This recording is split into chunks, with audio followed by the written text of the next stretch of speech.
Halloween countdown. Every day I'm giving away a free file for 13 days in celebration of Halloween. And if you've missed the first one, you can get all the files by downloading the instant access bundle, or if you think you're going to miss a day later in the future and you still want all of these in the 13-day bundle. And then there's also a mega bundle that has even more fun files and Halloween and fall cards, crafts, decor, that kind of thing. So if you don't want to miss it, sign up, get your free ticket, and also don't forget to hit subscribe and be notified when I upload new videos. There'll be these 13 in the series, and then there'll also be a bunch more for the fall. And then obviously Christmas is coming up too. So the first thing we're going to do is prep our next file, and today we're going to be making an easel card that looks like a potion bottle. So, and it's also a shaker card at the same time, so we're kind of doing double duty. So I'm going to upload my image, and I'm just going to open it up to this section, and then I've already got it kind of open here, ready to go. I'm going to use the SVG file, so I'm going to grab this first one and tell it upload, and it's going to put it in my library, and then I'm going to hit upload image and do that one more time because there's two different pages of this. And then I'm going to hit upload, and they will be in my library, and we are ready to add them to the canvas. So I'm going to click this one and see how they get the green bounding box, and then I'm going to add to canvas, and it's going to bring those images in for me. Everything should be sized. If you decide you want to make it a little smaller, just make sure that you resize everything at the same time, and you keep your ratio aspect locked, because you don't want to skew something one way or another, because then they won't fit together anymore. There isn't much prep that we need to do on this file other than marking our score lines on this one. So I'm going to ungroup this, because when they come in as one file, they're automatically grouped. I'm going to select my two score lines by clicking over here in my layers panel, and that selected this score line, which is always red in my designs. And then I'm going to hit shift and select the second score line and turn these into score. So now that they're score lines, I'm going to go ahead and click this blue, which is going to be my card background, and I'm going to attach all three of those things together. Okay. The other thing, because we're making a shaker card, you're going to need a little bit of like depth, and you're going to want to outline this base with, or the foam base, one side of it, with foam tape, and it's going to be kind of hard to make this curve. So if you have I'll show you when we get to the assembly part, but if you've got the like sheets of foam adhesive, you can copy this and then and paste it, make it white, and cut that out of foam adhesive if you've got the sheets. If not, you can cut this 5 or 6 times, and then just stack them, and it's the same effect as having the foam tape. So you don't necessarily have to have the foam tape. You can just use scrap white or anything you've got on hand. It could be black, it could be brown. It's going to be kind of hidden on the edges, so if you wanted to ink it, I mean, whatever you've got, feel free to use it. It's all about using up your scrap. So I'm going to cut this one out 5 times and stack it to make my, basically the pocket to hold my shaker and my glitter. So after that, everything's ready to go. This pink always indicates that I'm going to cut those out of pattern paper, and if you want 2 different types of pattern paper, then you are going to want to change one of these pinks to a different color, just to remind yourself, hey, that's going to be another pattern paper. Make it something kind of weird that doesn't fit your theme, so that you don't accidentally cut it out. Like I made mine orange the first time, and then I cut it out orange and was like, where does that piece go? So it needs to be something that you're going to remember as pattern paper when you get to it in your actual make it, and you've got all of your artboards or your Cricut mats ready to go. Okay, so I'm going to go ahead and get these cut, and then we'll meet back together to put them together and make the card. You go ahead and do the same, and I'll meet you right back here. Okay, we are ready to assemble. So the first thing I'm going to do is mention again that if you have foam adhesive that's flat and like this, you'll want to cut, and if you wanted to cut your foam tape out of that, you could. Otherwise, you could just cut cardstock like 5 times. This one was a mess up. Anyway, cut cardstock like 5 or 6 times, and then just stack them all so that they basically become the same thickness as if you were using foam tape. And then this way you don't have to fight with the foam tape trying to make that curve. If you're like me, you kind of, sometimes that stuff is a nightmare. I used pattern paper again from this. I mean, you've seen these a few times now. It's that Monster Madness. I'm still just going through my scraps and using stuff up. And I've got some stickers I might use for the sentiment, so I was deciding on that. You should have your base, and it should be scored once there and once here in the center. So you're going to fold it as if you were folding it like a card, so that it closes, or so that it's like one potion bottle, right? And it's attached to the top here. And then you're going to fold this one to make a mountain, so towards itself. The idea is once we attach our shaker and our label, it'll sit here like this, and then you'll have the visual of, that potion bottle on the card, or the shaker. The shaker's going to go right here basically and sit upright, and then you'll have the label right there with the sentiment, so that it can be displayed as well as be a shaker and a card at the same time. So it's kind of doing three things at once. So the first thing I'm going to do is actually go through and glue all of these so that they've got some time to sit while we're assembling everything else. And you should have 5 or 6 of those if you chose this method. If not, you've got foam tape and you're ahead of us, so bear with me. I'm going to just do this really quick. I'll probably speed it up. If you're doing this method, then just pause the video and come back to us when you have everything glued together.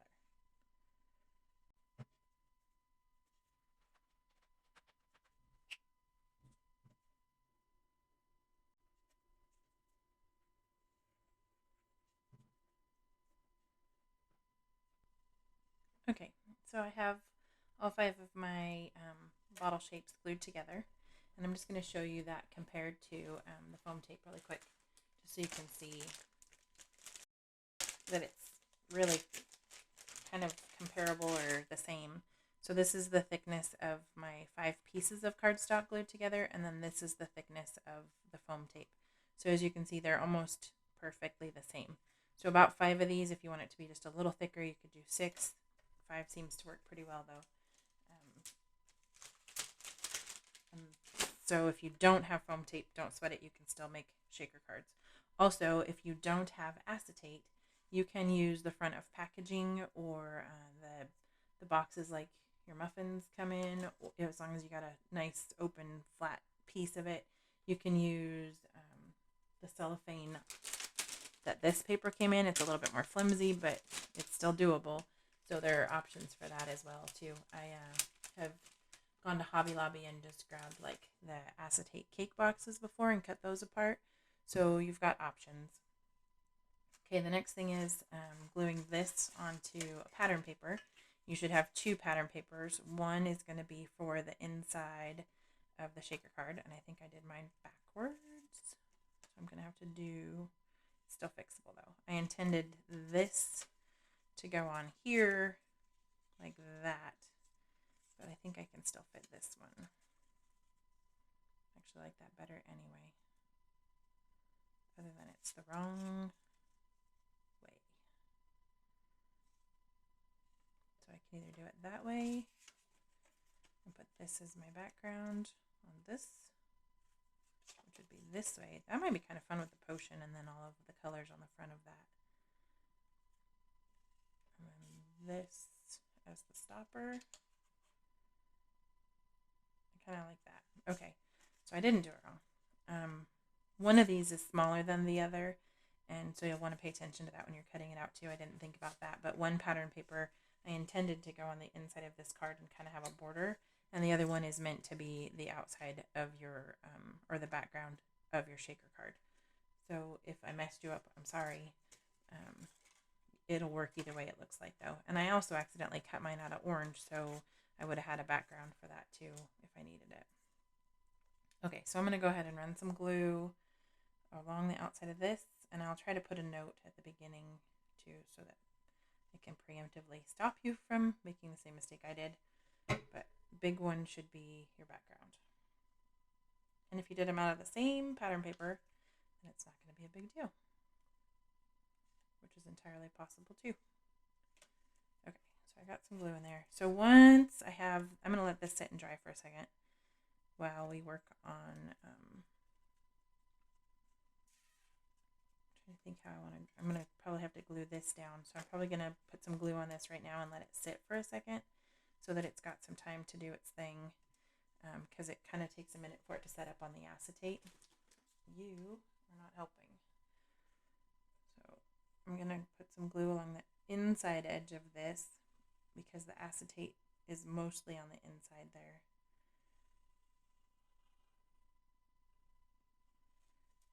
And then I'm going to flip. There's an upper side and a lower side here. So let's make sure we've got the right. Mostly want it to fit on this better. Looks like that's the way we want it.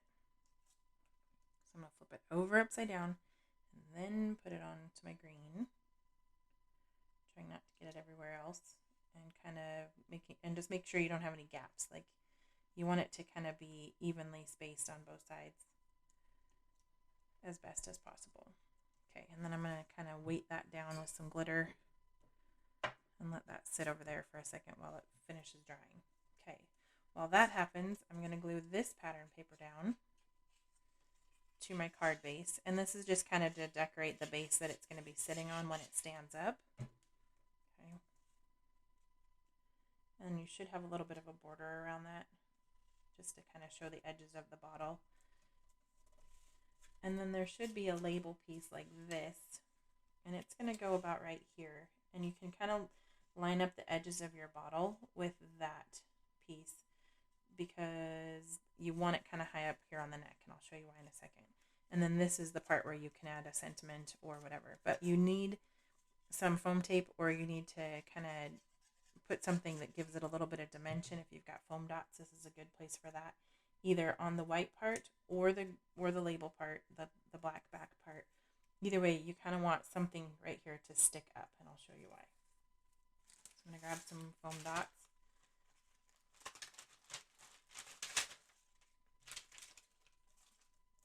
And stick those across. And I want it to be kind of secure because it's going to be holding my shaker up. So I'm going to do a little overkill on this. And if you've got foam tape, like the long strips, run 2 of them on the back there and then just trim them off on the edges.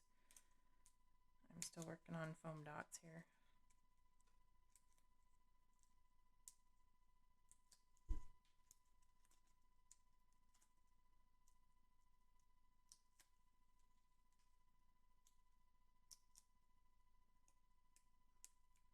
Okay. So then this is going to go kind of towards the top of the bottle. And you should be able to kind of line it up with the edges of your bottle. And the reason for that is this is going to get glued right here just on the base. The card is going to close like this, so it looks like everything's all lined up. But then you're going to open it, and it's going to sit and hold itself upright like this so that you can see the shaker card and your sentiment. So it's going to look like that. Okay. So you want a little bit of a lip there or an edge to catch the shaker card. And where it's kind of heavy, you want that to be a little bit more sturdy. Okay. Let's go ahead and make our shaker and put the rest of our sentiments or things on there, and then we can do our sentiment. Okay, so this, now that it's kind of dry inside there from my glue, I'm going to just run this Pink and Main kind of duster around inside of it, and it's just kind of an anti-static. It helps make it so things don't stick to the edges of the paper or the background of the paper. And it's not entirely necessary, but if you've got it, go ahead and use it. I'm going to be using some little fine glitter, and so that's one reason why I'm running it in there. Because I remembered that I had this green stuff sitting around, something I haven't even opened it. This could be a problem. I see a mess in my future. But they're so pretty, I wanted to be able to use them. Here we go. Oh. I'm just going to pour it in that way, I guess. So I'm going to put a little bit of this really fine shimmery glitter in there. Put that lid back on there before we have a problem. I want some of this purple one. And then there's gold. I think silver would be pretty in there too.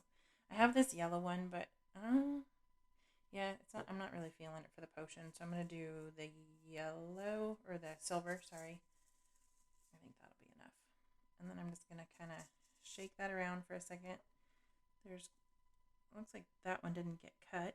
I'm going to throw that away. Oh, it broke apart. It was just a chunk of them. There's a couple of those in there.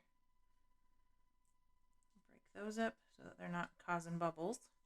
Close this up before Mr. You-Know-Who comes back and decides to help again. There's no hole. There's no, like, good center there. Okay, I hear him coming. I'm going to run the glue along the edge here.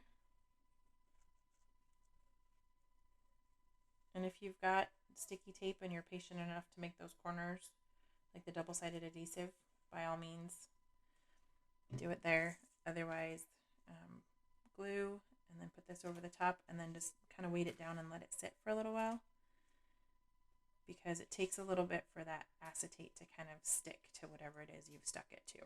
So I'm just going to move that out of the way again, and we will work on the tag and the sentiment really quick. Okay, so there should be a tag piece like this. If you've got ribbon, great. If you don't, it's not necessary. You can always put like a brad or a piece of like a glue dot or sticker, bling, whatever over it. I'm just going to glue this on because I do have ribbon and I plan on tying it to my shaker.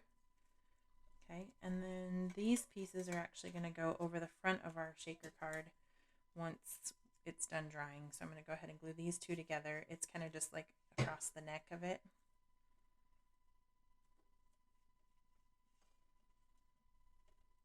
Okay, so there's that. And then I wanted to use this Happy Halloween sentiment on the one part.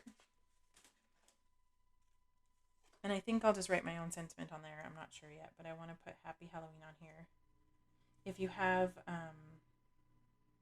nice handwriting, you can just write on it. If you've got stickers or rub-ons or stamps or something in a Halloween theme, this would be the place to put kind of your sentiment. Or it's going to be displayed like this, so it'll show that sentiment once it's open also. Okay, so I think we are ready. I don't see anything else on there that kind of want. This heart might be fun, just because of the color. And it kind of turns it into a love potion. Okay, so we are ready to put our shaker onto the front of this and call it good. I'm going to block off Mr. Busybody there. This can go, it's intended to go right here. So it kind of covers up where it's got this little indent. Okay. And then if you want to tie this tag on, now would be the time to do that. Or you can always use it for this too if you want to, or stick it somewhere else. I intend to kind of hang it right there. I'll do that in a minute and then show you, because I forgot to bring ribbon over. Okay, and then this is going to get glued below that score line. So when it's laying flat, it's going to look like this. It's going to look like a complete card, right? Just kind of a stack of papers. When we're done, when we display it, we'll pop it up at that mountain fold, and it'll go like this. So you want to make sure that you only glue below this fold. Okay, so I'm just going to run the glue along the edge here. And I want it to be fairly thick, or like cover most of my surface. If you've got double-sided tape or a tape runner, this is where you'd run that. And then just line this up as best as you can with the edges of that. And they should all line up pretty nicely. I'm going to lay it flat and make sure everything's lined up, and then it's kind of hard to press because I've already got the foam tape back there, so I'm going to go ahead and do it right here like this. I opened it up, and I'm just pressing along the edges and kind of onto that glitter. I'm glad I did that fine glitter. It's kind of potioning in there, and then all the stars. Okay, so there's your shaker, and then here's your card and your sentiment, and it should just stand up like this. And so then it will be a decoration as well as a greeting card. And you can write across the front if you want to. You can put this on there like this with some ribbon. That's probably what I'm going to end up doing with mine, so that when it's displayed, it looks like this. Okay. And that's file number 2, day number 2 for our fun 13-day Halloween countdown for 2023. If you have questions or comments, leave them below. If you haven't gotten your free ticket yet, there is still time. We have 11 more files to go and days to go. And there is a quick access if you've missed a file and or if you would like to see what files are coming up and be prepared for those when the videos come available each day. So links for that should be below. Hit subscribe and the notification bell, and thanks for joining me.